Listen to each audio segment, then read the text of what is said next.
I'll bet nobody saw this coming. Davis retains the championship because of referee Steve Willis. Nobody could have seen that coming. Can't speak on that? He did some shit though? I can't speak. No personal opinion, nothing? Can't.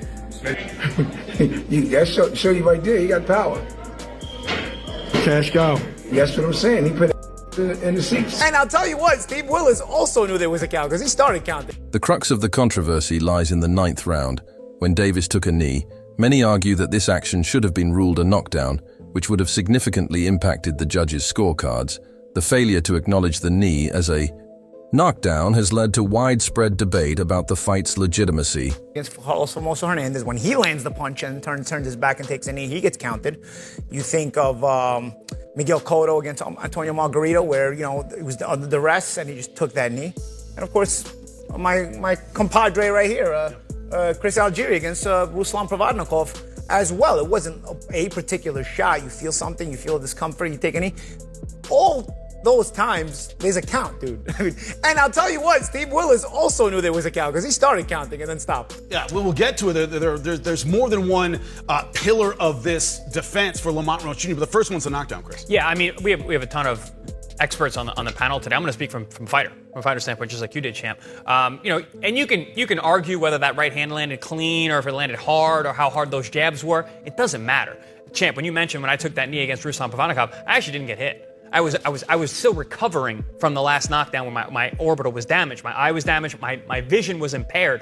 I gave ground so I would keep my opponent off me, and I still couldn't see. So I took a knee, understanding very well that as soon as I took that knee, I was going to get a count. And I had 8 to 9 seconds to get up, and I had more time to get my vision back, which it did, thank God. Mayweather didn't get hit either. He threw the punch. Yeah, he actually landed left hook on Formoso, Hernandez. So, you know, this is standard procedure here, guys. Yeah, and we got to see, the question I have to ask, I got to start with Jack Reese. Is there something we are, as fans, aren't seeing about this knockdown that changes it? Because me, as a fan, I saw a knockdown in round number 9. What's your thought? Veteran trainer Boozy Yis shared his perspective, stating that while the fight was competitive, he believed Roach had a slight advantage Andes with over 4 decades.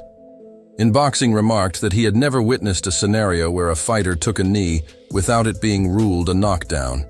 He also acknowledged Davis's formidable punching power, suggesting that such incidents should be carefully evaluated. Gervonta Tank Davis, GTD, and I don't mean got the draws, went up against Lamont Roach. Let me tell you something.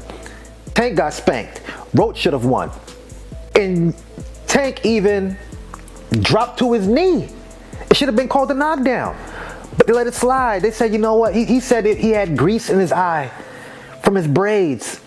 But it still should have been counted as a knockdown. Because since it was a unanimous draw, that knockdown would have gave Roach the win. Former unified lightweight champion George Kambosos Jr. voiced his concerns regarding the incident. He emphasized that in boxing, a fight cannot simply take a knee without it being considered a knockdown. Kambosos highlighted the effort and dedication Roach invested in his training camp, suggesting that such incidents undermine the sport's integrity and the hard work of the athletes involved. He beat him 2 times in the amateur, but this time, Lamont was ready, man. He was ready, he was in shape.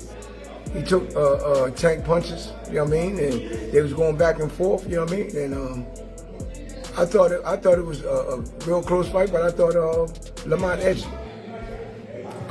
it. Were you surprised that Lamont backed Tank up and was winning in exchanges? Because Tank is looked at as probably the biggest puncher in boxing. Yeah, I wasn't surprised because, like I said, when he came out the first time, he came out using his jab and like he was backing him up. But you know, Tank fight that way a lot anyway. He fight like that anyway. He'll move around. You can back him up all you want. And, you know, Tank set them traps, man. He set them traps. So, you know, the traps that he was trying to set, Wichita was prepared for the trap. You know what I mean? He was prepared for the trap because he would counter and Lamont would counter right back. You know what I mean? So it was a great fight, man. Can't take nothing away from neither one of them. Now, as far as the knee goes, you've been in boxing for over 40 years. Over 40 Yeah. yeah. Have you ever seen anything like that? A guy takes a knee? No. Now that's something I didn't expect him to do. You know what I mean? You know, he took the knee. You know what I mean? And then ran to the corner and got his eyes wiped out. They never allowed that. They would have started counting. You know what I mean? I see that he started counting, then he stopped. You know what I mean? But you got to understand, you know, Tank got a lot of power. That show you right there, he got power. Cash cow.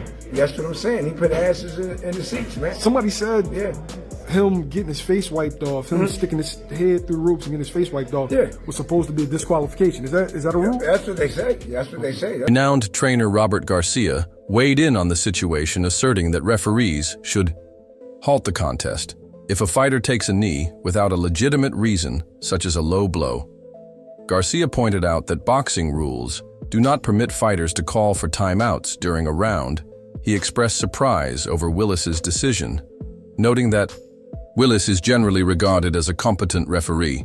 Giving him some work, and he looked good, man. I got to give respect to Lamont Roach. He proved a lot of guys wrong. I think he shocked Tank a lot with what he was able to bring. And again, we saw the controversy with the knee.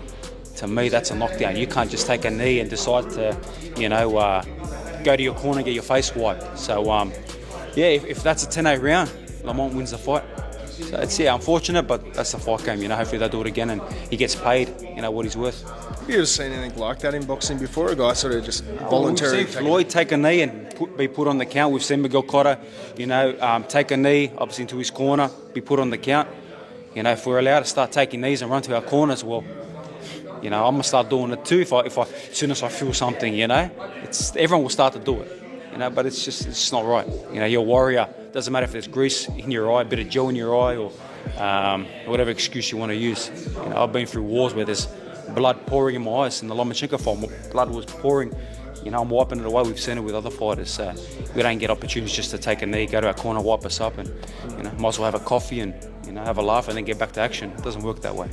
Saw a bit of back and forth between you and Hitchens on Twitter, you and Gervonta as well. Where does that sort of animosity come from?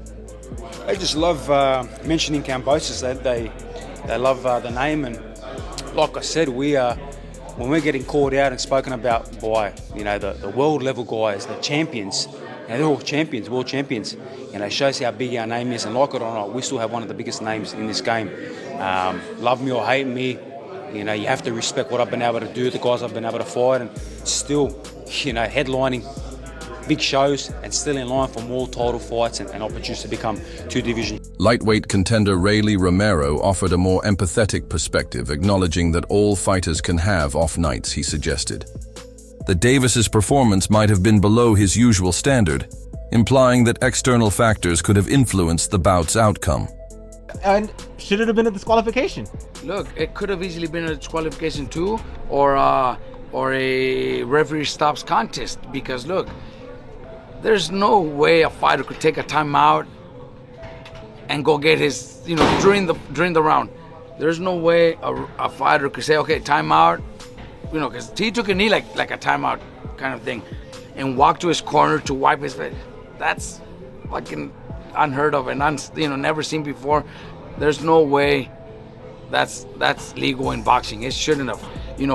When a fighter, we just seen it recently with Espinosa and Rubesis. Rubesis got hit with the right hand, and then he walks back and walks away, and that's it. And the ref right away wiped it off. That happened with Lara versus Angulo. Exactly. It's over. It's over. So Tank doing that, took a knee. It should have right away. The ref should have started, counting as a knockdown.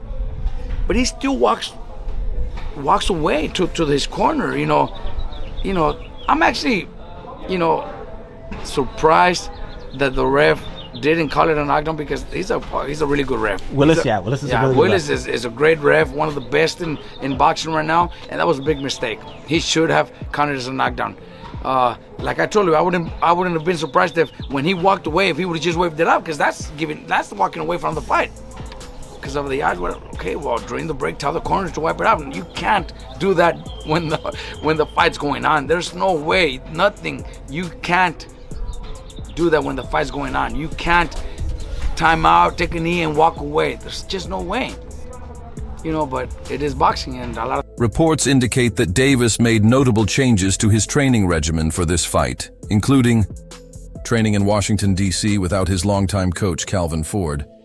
This shift allowed Roach's team to gain insights into Davis's preparation, potentially influencing their strategy and the fight's dynamics. Interview 7. Boxing superstar Canelo. Alvarez did not mince words regarding the bout's outcome.